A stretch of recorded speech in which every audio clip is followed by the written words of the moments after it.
Standing here again makes me realize how strange it is that something as simple as planting and growing turned into an entire routine for millions of players who log in every day like it's part of their life. That's because routines are addictive.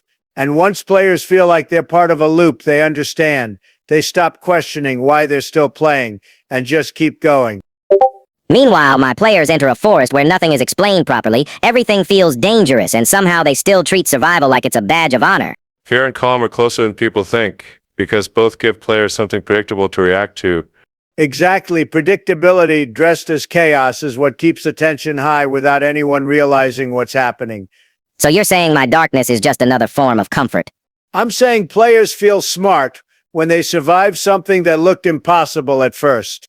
That's the same reason people feel proud when they finally grow the perfect setup, even if it took them way longer than they expected. Listening to this feels familiar because players don't talk about mechanics when they remember a game, they talk about moments that made them feel strong. Then why do players argue so much about balance if feelings matter more? Because balance gives them something to blame when they lose control.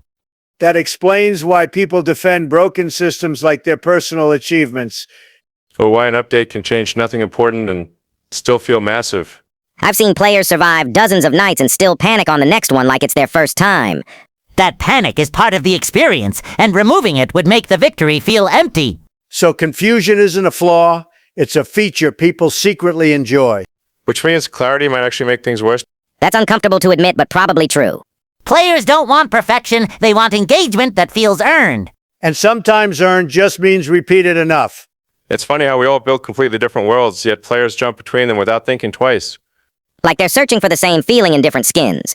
Because they are, and once they find it, they stay longer than they planned. That's when people call it addiction instead of good design. Or call it brain rot when they don't want to admit they enjoy it.